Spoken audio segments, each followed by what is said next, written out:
Perkenalkan, saya Azahra Desi Arianti dengan NIM 01, 021, 28, 21, 26, 071 akan menjelaskan dan memaparkan mengenai transaksi yang dilarang dalam Islam.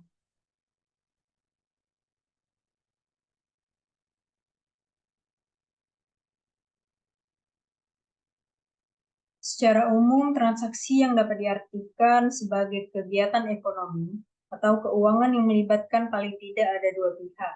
Jadi seseorang yang dengan seseorang atau beberapa yang lainnya saling melakukan pertukaran melibatkan diri dalam perserikatan usaha atas dasar suka sama suka ataupun dasar suatu ketetapan hukum syariat yang berlaku.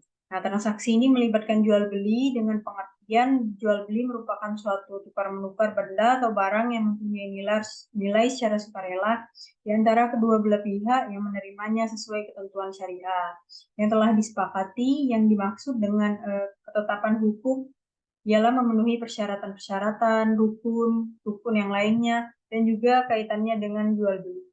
Maka bila syarat-syarat dan rukunnya tidak terpenuhi, maka tidak sesuai dengan prinsip syariah. Sedangkan apa yang dimaksud dengan yang harus dapat dinilai, yakni benda-benda berharga, dapat dibenarkan penggunaannya menurut syariah. Nah, benda itu ada kalanya bergerak, berpindah, dan dapat dibagi-bagi. Nah, transaksi syariah ini melibatkan jual beli yang merupakan suatu tukar-menukar benda atau barang yang mempunyai nilai di antara kedua belah pihak. Bentuk transaksi yang menimbulkan ketidakadilan serta dapat berakibat terjadi peningkatan harga barang-barang secara zalim yang dapat dilarang dalam Islam. Nah, berikut ini ada 3 transaksi yang dilarang dalam Islam. Itu haram zatnya, haram selain zatnya, haram karena tidak, atau haram tidak lengkap akadnya. Nah, di sini saya akan menjelaskan mengenai haram zatnya.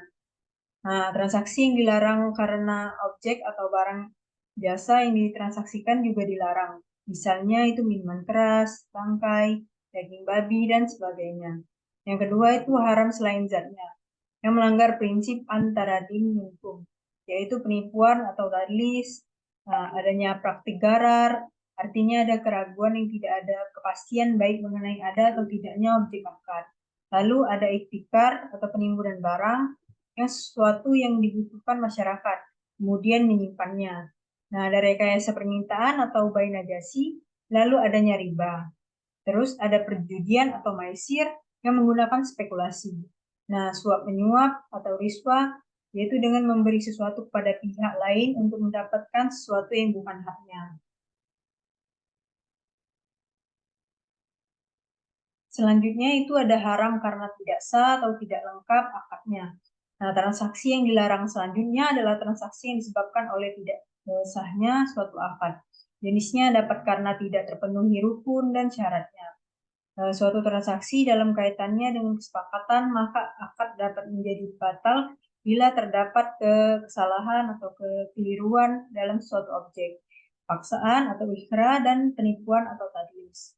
Nah, lalu terjadinya at-taluk. Nah, at-taluk ini yaitu transaksi di mana terjadi dua akad yang saling mengikat, maka berlakunya akad satu tergantung pada akad satunya.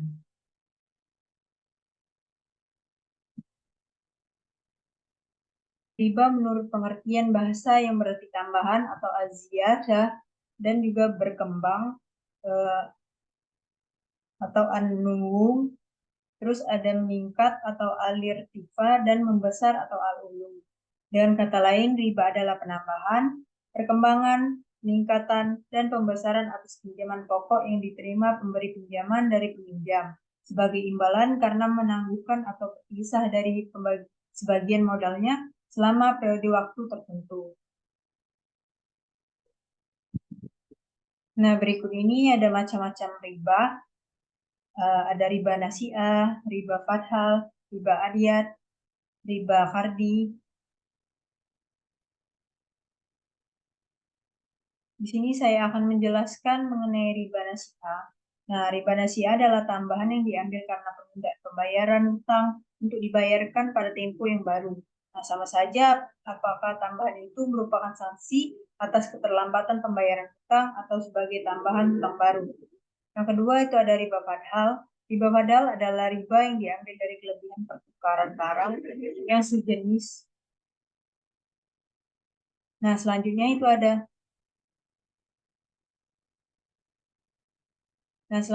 ada riba padhal. Nah, riba padhal adalah riba yang diambil dari kelebihan pertukaran barang yang sejenis yang barangnya sama, tetapi jumlahnya berbeda. Dalil pelarangannya adalah hadis yang dituturkan oleh si Imam Muslim. Selanjutnya ada ribayat. Ribayat adalah jual beli yang dilakukan seseorang sebelum menerima barang yang dibelinya. Lalu si penjual tidak boleh menjualnya lagi kepada siapapun, sebab barang yang dibeli belum diterima dan masih dalam ikatan jual beli yang pertama. Nah, yang keempat itu ada riba hardi. Riba hardi adalah meminjam uang kepada seseorang dengan syarat atau kelebihan atau keuntungan yang harus diberikan oleh peminjam kepada pemberi pinjaman. Berikut ini dampak adanya riba di masyarakat. Nah, riba dapat menimbulkan permusuhan antara pribadi dengan mengenakan tambahan kepada peminjam, akan menimbulkan perasaan bahwa peminjam tidak tahu kesulitan dan tidak tahu kesulitan orang lain. Nah, menimbulkan tumbuhnya mental pemboros dan pemalas. Dengan membungakan uang, kreditur bisa mendapatkan tambahan penghasilan dari waktu ke waktu. Nah, keadaan ini menimbulkan anggapan bahwa dalam jangka waktu yang tidak terbatas, dia mendapatkan tambahan pendapatan yang rutin, sehingga menurunkan semangat dan kreativitas dalam bekerja. Transaksi dengan prinsip jual beli. Jual beli bertransaksi dengan prinsip syariah adalah adanya ijab kabul yang dilakukan dengan menggunakan prinsip at-taradin minhum, atau suka sama suka, pembeli suka terhadap barang yang dibelinya, demikian sebaliknya, penjual suka barang yang dijualnya. Nah, jual beli merupakan salah satu jenis muamalah yang membawa manfaat besar dalam kehidupan, selain sebagai sarana pemenuhan kebutuhan tolong-menolong antar sesama manusia, sama umat Islam, sebagai sarana manusia untuk mencari rezeki yang halal dari Allah Subhanahu wa Ta'ala. Nah, baiklah, itu saja sekian dari paparan dari saya. Apabila ada salah kata, mohon dimaafkan. Wassalamualaikum warahmatullahi wabarakatuh.